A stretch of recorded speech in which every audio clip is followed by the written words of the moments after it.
ẹ káàárọ̀ gbogbo ẹ̀yin èèyàn wa ẹ farabalẹ̀ láti wo fọ́nrán yìí.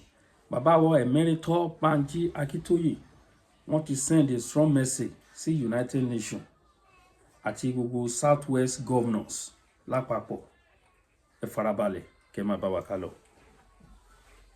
Ẹ ṣé, mo kí yín o, mo kí gbogbo ọmọ Yorùbá lásìkò yìí o, mo kí yín pátápátá, mo kí ẹ̀yin onímídíà wa nílé àti ní diaspora. Mo kí gbogbo ọmọ Yorùbá tó wà ní diaspora, mo kí gbogbo Yorùbá pátápátá tó wà nílé. Mo kí gbogbo Yorùbá tí ìyà ń jẹ ní Nàìjíríà lọ́wọ́lọ́wọ́, tí wọ́n ti sọ di pauper and beggar. Mo kí gbogbo yín o, ẹ kú àsìkò yìí. Nǹkan tí mo fẹ́ sọ ó ṣe pàtàkì púpọ̀, kì í ṣe Yorùbá wa nìkan ni mo fẹ́ sọ sí. Nǹkan tó yẹ kí n sọ kí gbogbo ayé gbọ́ ni. Àti débi tá à ń lọ, káàdẹ̀ wa máa sòótọ́ tó máa gbé wa jáde kúrò nínú àjàgà Nàìjíríà lókù. Torí náà ẹ fún mi láyè, ẹ ní bínú sí mi tí n bá sọ nǹkan tí mo fẹ́ sọ lénìí ní èdè English tí àwọn púpọ̀ káàkiri ayé máa lè gbọ́. Mo fẹ́ particularly àwọn tó ń ṣèjọba ayé kan lè gbọ́ nǹkan tí mo sọ. Ó má di pé wọ́n ṣe wá sọ pé kí ló ń sọ, wọ́n máa translate fún wọn. Torí náà ẹ jọ̀ọ́ ẹ dáríjì mí. What I have to say today is very important.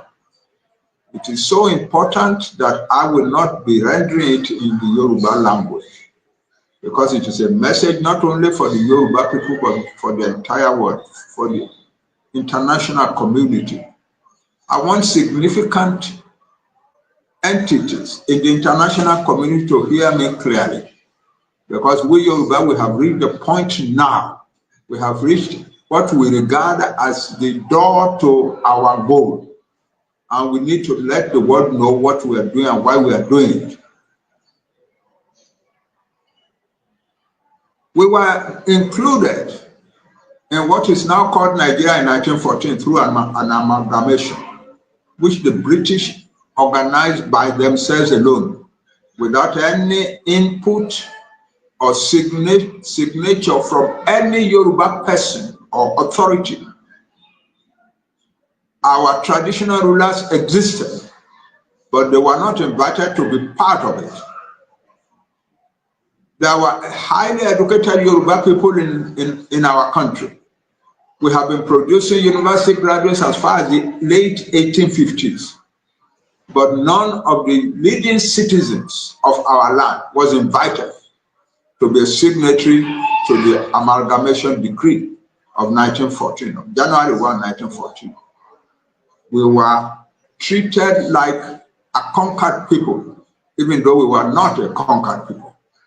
And we were included in a country whose purposes we did not know. Nigeria was created in 1914 for the purpose of benefiting British colonial interests in Nigeria. The British were saddled with, found themselves as rulers of two protectorates, one in southern Nigeria, one in northern Nigeria. The one in northern Nigeria could not produce the income, the revenues to pay the salary of the British officials working in the Northern Protectorate. And so it became necessary for the Northern Protectorate to appeal to the British government annually for subsidies to enable them to pay their salaries. And finally, in 1914 January, in 1913 September or November, the British government decided in London that Nigeria be amalgamated. And on January 1, 1914, Nigeria was amalgamated. The two protectorates were amalgamated to make Nigeria.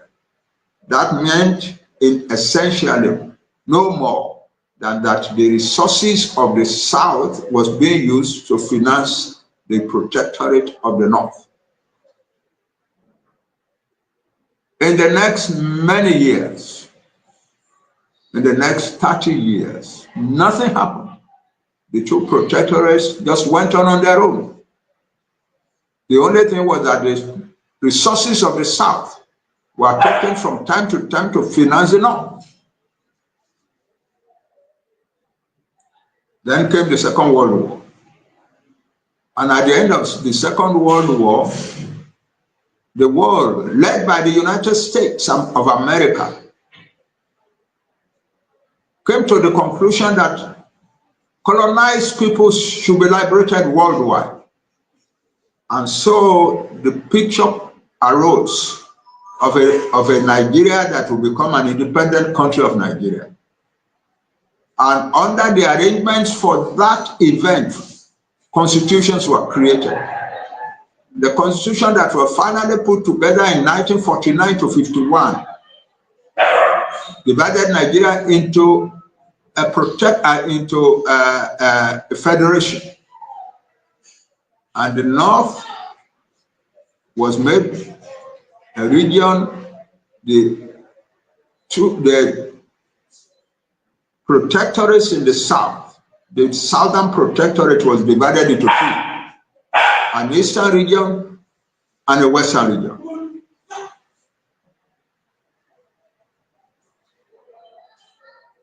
And from that moment, because the objective was coming independence, from that moment, the British began to manipulate to ensure that the Northerners would rule the country. And what was the qualification of the Northerners? Especially the small group that ruled the North, the Fulani. What was their qualification? One, they were believed not to be African. They were not of African origin.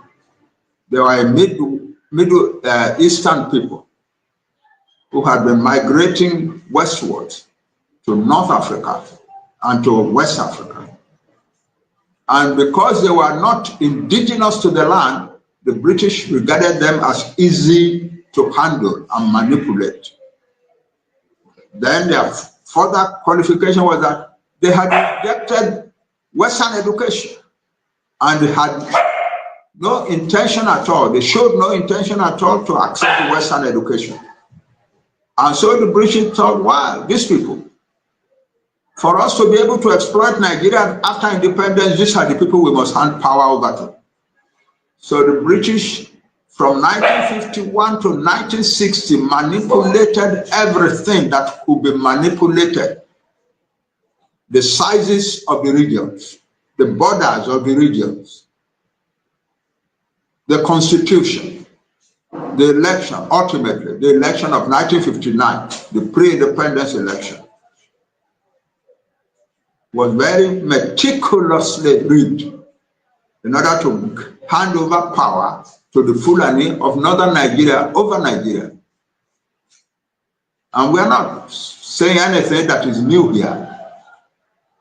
Even the man who was chairman of the group, of the British colonial group that masterminded the secret operation that produced the rigging for the North, has written in his memoir, and he has appeared on television a number of times before his death. So at independence, therefore, the Fulani of northern Nigeria, living on the population size of the Hausa, became the rulers of Nigeria. And the Hausa themselves, who was, they used to talk of Hausa Fulani. The Hausa were very viciously suppressed, so that Hausa Fulani meant essentially simply Fulani. And the Fulani regarded their duty as not to develop Nigeria, not to develop a country. They didn't know what to do to develop a country. They didn't have the education or the inclination for education or the inclination for modern skills. So they decided that the thing to do was to suppress the other peoples of Nigeria. And so they immediately took advantage, took hold of their Islamic faith, of their strong Islamic faith, as an instrument for subduing the rest of Nigeria. That's what they had used to suppress the Hausa people. So they decided to use it now to suppress the rest of Nigeria. Meanwhile, Christianity had spread in the middle belt of the north and in the south, southeast and southwest, the homeland of predominantly the Yoruba and the Igbo people. But the Fulani were determined to make that kind of fundamentalist and jihadist Islam roll over the whole of Nigeria. Their spokespersons constantly talked of they are going to conquer until they have dipped the Quran in the sea, on the coast, on the Atlantic coast of Nigeria. 11 days after the independence, after the celebration of independence, their leader, Sir Madu Bello, the Sardauna of Sokoto, said to a newspaper, to a local newspaper, this new country called Nigeria shall be an extension, listen carefully, shall be an extension of the estate of our great-grandfather Osman Danfodio.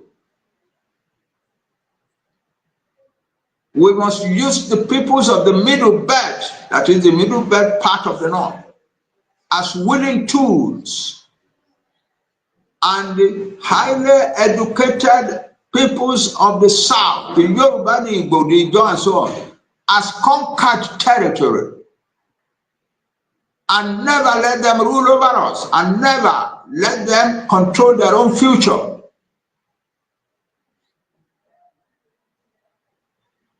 Nigeria was to become an extension of the estate of Osman Danfodio. What was the estate of Osman Danfodio? Conquest by Islam, by fundamentalist jihadist Islam, period. So the whole of Nigeria was to be rolled over by Islam. And that is the agenda that they have been pursuing since then. As soon as Nigeria became independent, the northern rulers of Nigeria decided that the first enemy to be handled, the first enemy to be subdued, were the Yoruba of the southwest, who are the most educated people in Nigeria, the largest single ethnic group, the people who had produced Africa's first program of free education, and so on. But they were a danger. They were an enemy from two perspectives. The first is that they were a people, they are still a people, who have a tradition of religious tolerance, which has created a situation in which there were millions of Christians and millions of Muslims and millions of traditional worshippers among the Yoruba people. An American team that studied Nigeria, that did some research on Nigeria for an agency of the American government, wrote in 2003, the Yoruba are a model of modern coexistence and tolerance, because we found Yoruba Christians, Muslims, and traditional worshippers living harmoniously and happily, not only in the same towns, but in the same households. That's who the Yoruba people were. But that kind of culture was a danger to the Islamic agenda of the Fulani, because it meant that the Muslims among the Yoruba could never become jihadists or fundamentalists or terrorists. No way. There is hardly any Yoruba family that does not have some Muslims, some Christians, some traditional worshippers. And so to get a Yoruba man to agree to wage war, the war of Islam, a jihad against his own people, is impossible. And so the Northerners regarded the Yoruba people, Muslims and all, as a danger to the Islamizing program. And moreover, among the Yoruba, the largest and most powerful denominations of Christian denominations and groups were emerging among the Yoruba. And so that added to the feeling that the Yoruba were a special danger to the program of Islamization. The Igbo in the East are almost all Roman Catholics. Muslims were few among them. And so they too were a danger to the Islamic agenda. And the Islamic agenda actually meant that the Fulani will control all of Nigeria, not just the federal government, but all of Nigeria. And so the first group to be subdued were the Yoruba. In 1962, by deceiving and manipulating with the help of the British, the Fulani succeeded in dividing the Yoruba leadership and causing a crisis in the Western region. And even though there were no riots or disturbances in the Western region, the federal government under the Fulani then declared a state of emergency in the Western region with the objective of pulling down the Western region. They suspended the constitution of the Western region, suspended the elected government of the Western region, and imposed a sole administrator on the Western region, and proceeded systematically to pull down the achievements of the Western region.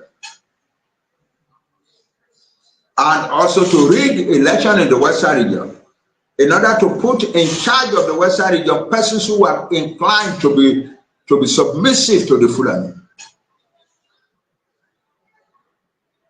So my brothers, educated people like me, and businessmen, and the Yoruba elite in general, you are getting this, who are getting this message wrong, who are not getting this picture correctly, to begin to educate themselves and get it correctly.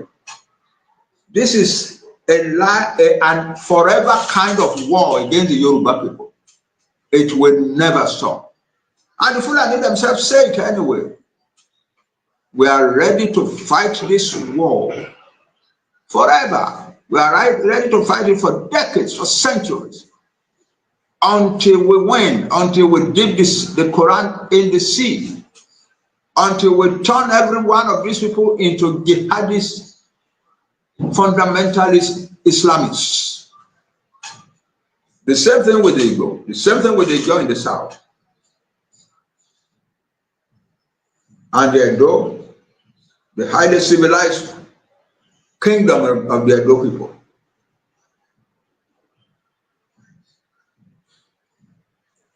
And the hundreds of smaller nationalities in the Middle Belt.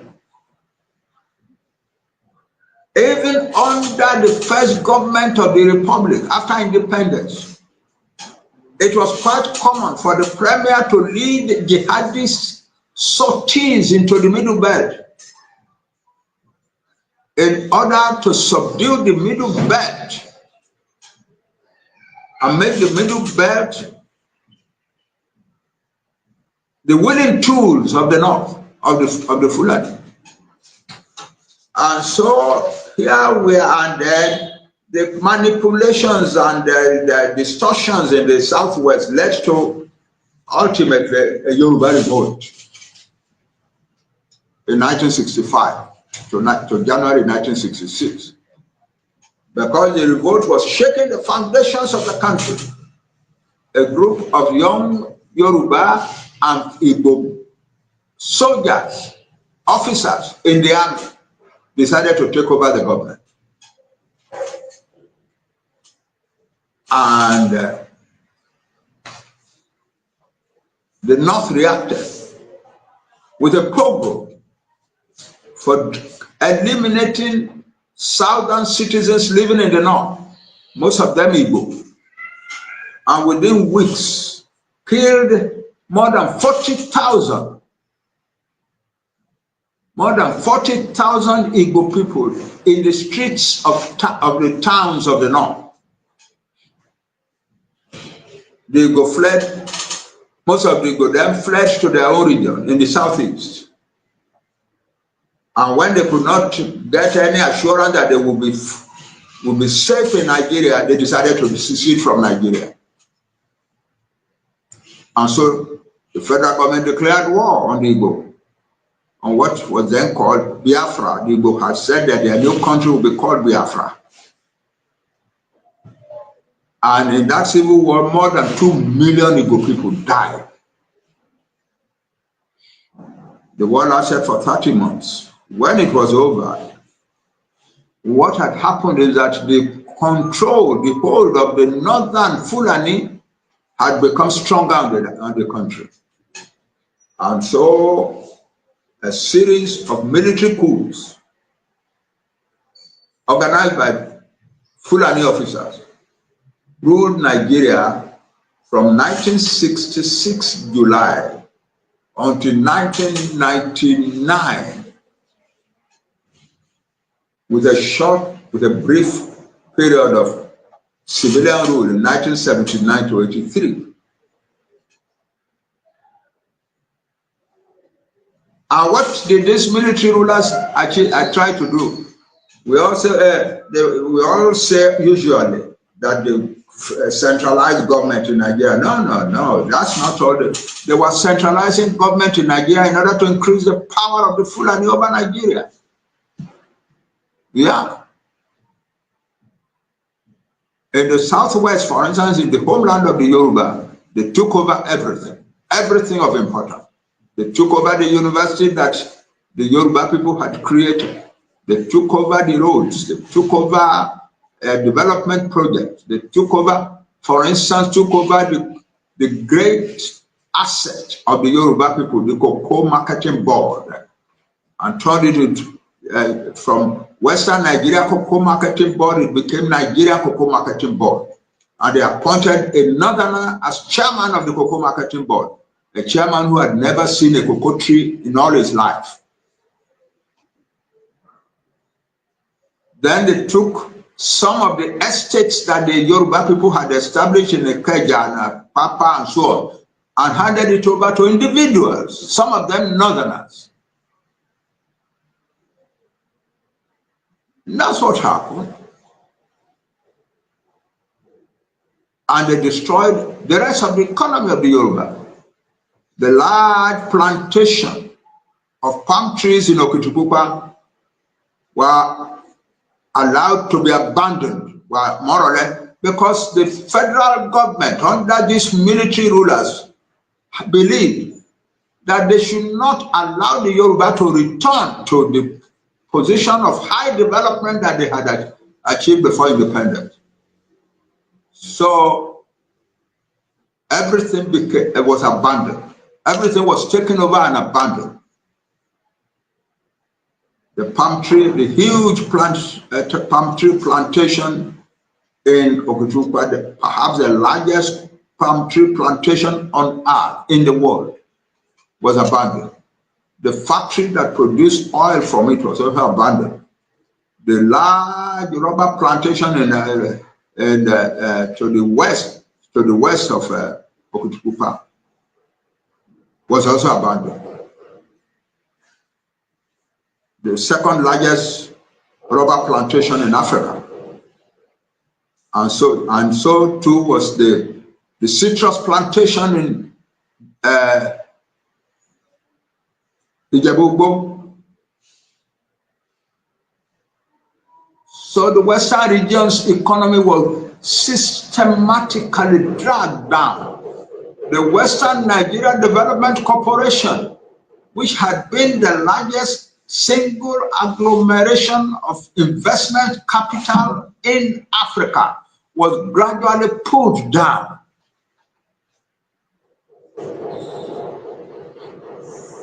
And the result is that the products of the free education in the Yoruba West became unemployed masses of educated young people. And large numbers of them began to flee abroad. The same kind of disasters were also befalling the Igbo and other peoples of the East. And many of them also began to flee abroad. That's where countries like the United States, Canada, and the United Kingdom have received large influxes of immigrant educated men from Nigeria, mostly of Yoruba descent and to a smaller extent of Igbo descent.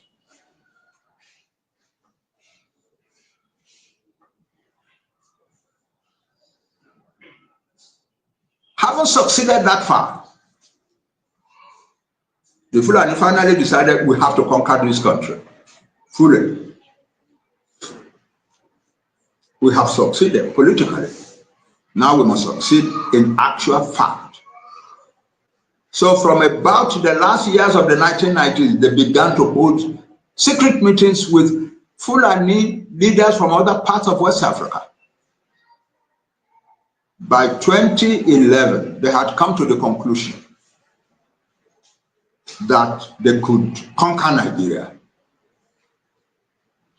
And what they were going to use were the Mujahideen. Mujahideen means masses of illiterate paupers, trained and armed and turned into soldiers, militias, militarized poor, the Mujahideen. And it is they who have been ravaging Nigeria since 2015. When our brothers began to work with Buhari's party in 2013 and so on, they were doing what appeared to them to be a good thing, trying to save Nigeria. But they did not know that they were empowering the Islamic Fulani in a new manner over Nigeria. And under Buhari, it quickly became clear that he was there to see to it that the Fulani actually conquered and controlled Nigeria. And so large numbers of people began to get killed. Farmers were expelled from their farms or killed on their farms. Their wives were raped, their daughters were raped and killed. In Yoruba land, in the southwest, agriculture essentially died because almost all the farmers fled.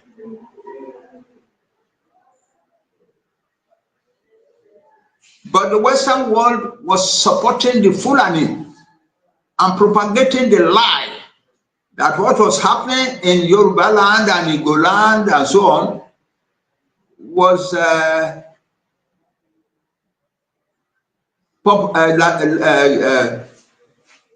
climate change, droughts in the Sahel that was pushing Fulani herdsmen south, causing conflicts with farmers. It's a lie. It was a plan to conquer the southwest and the southeast of Nigeria. We don't have an estimate of the number of Yoruba people that were killed or the Igbo people that were killed under Buhari.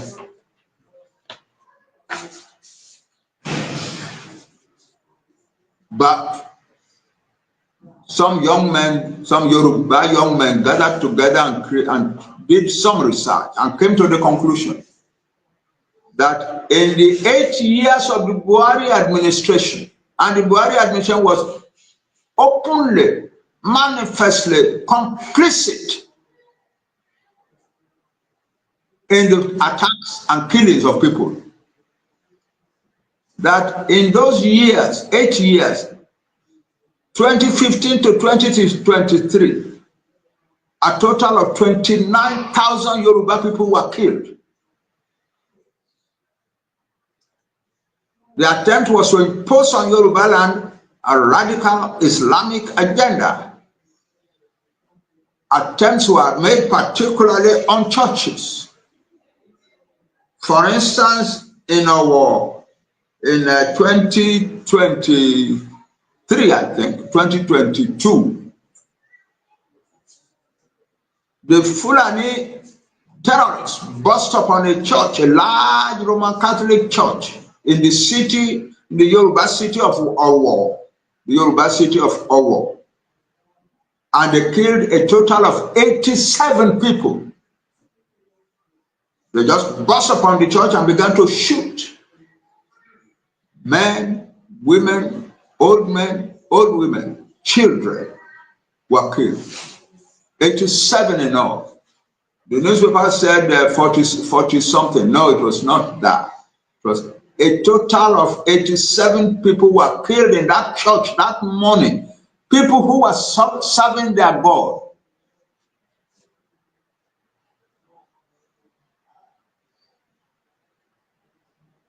And so, this is what we have been living with.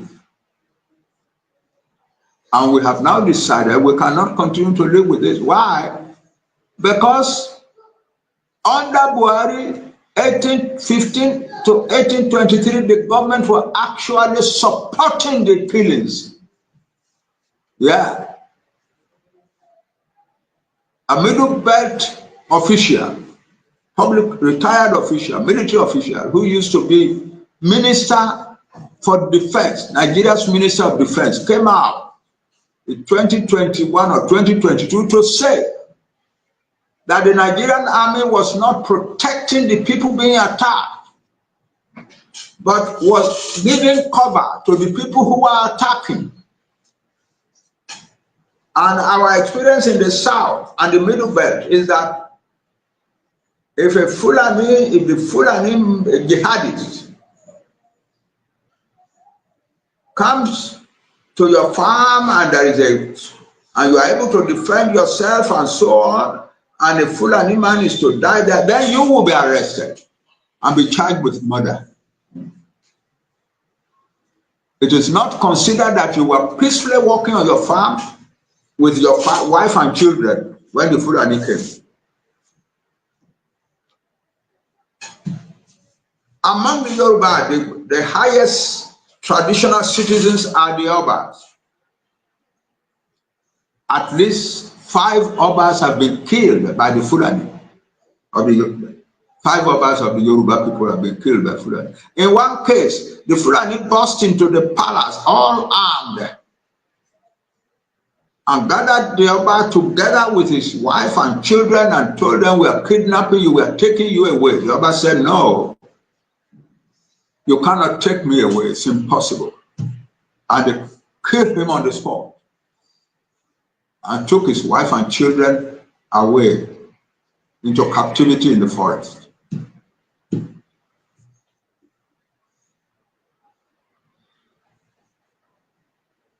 Yoruba politicians listened to their people. In 2020, I was one of the people who went to the governors of the Western region, of the Southwest, of the Yoruba Southwest. And we told them, we must not allow our young people to go and confront these Fulani barbarians in the bush. Our young people are all products of higher education. Our parents have invested heavily on education for these young people. It will be a tragedy for the Yoruba nation to see them perish in the bush, fighting barbarian, illiterate mujahideen. So our governors agreed with us, graciously agreed together to create an institution that the state will use to protect its people. And they called it Amatekun. The federal government immediately also said Amatekun was an unconstitutional creation. and must be disbanded. Well, Amatekun is no longer of any value today in the defense of Yoruba land.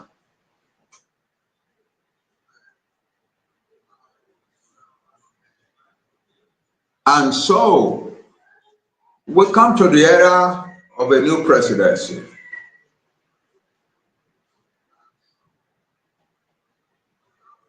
I need to add before I go on to this new presidency, that in order to make sure that not only is agriculture destroyed in the southwest, the Yoruba southwest, but that the Yoruba southwest will not be able to get food from other Yorubas who are living beyond the border in Benin Republic. The government of President Buhari closed the borders. And we all saw on television Yoruba women traders begging at the border to be allowed to carry through their yams and gari and rice and so on. We also saw Nigerian officials, Nigerian military officials, or policemen, or border guards go into marketplaces in the areas close to the border and seize the merchandise being sold by Yoruba women. The idea behind all of this, it was to make sure that the Yoruba will be prostrate on their face. Yeah.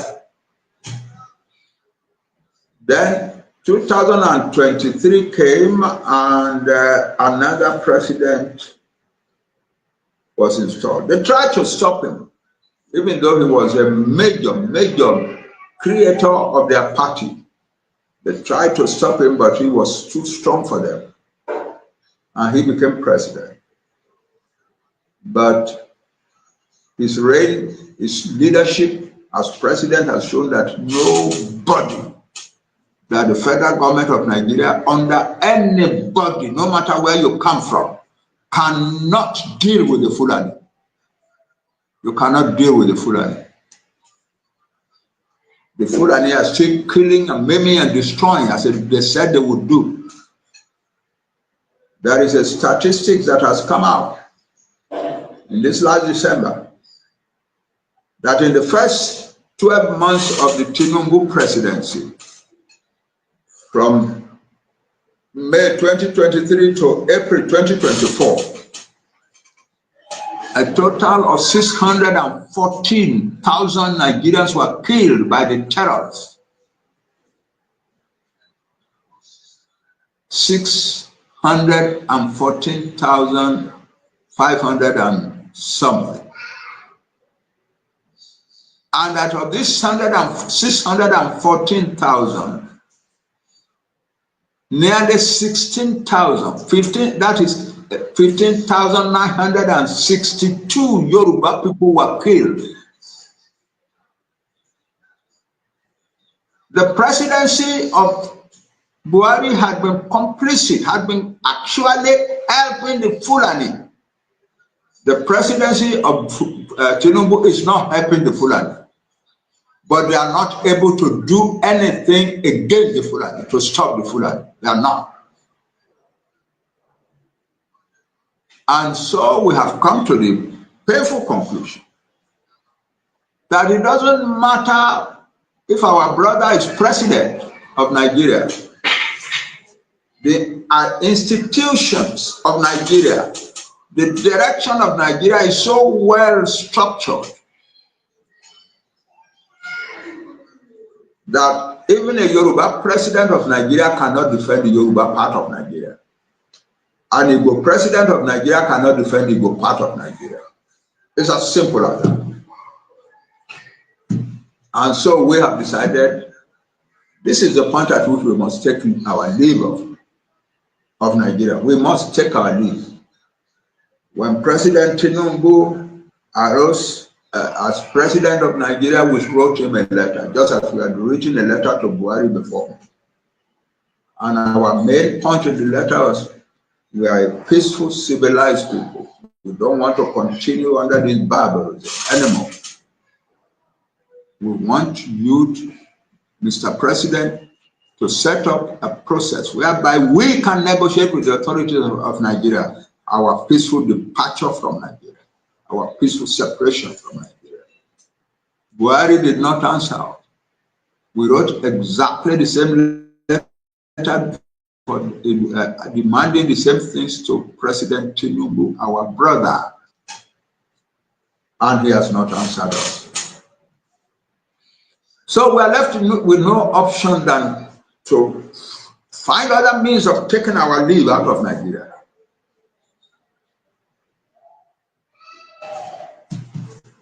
And so we're telling the whole world that Nigeria is a country where a civilized Christian people cannot live. You cannot live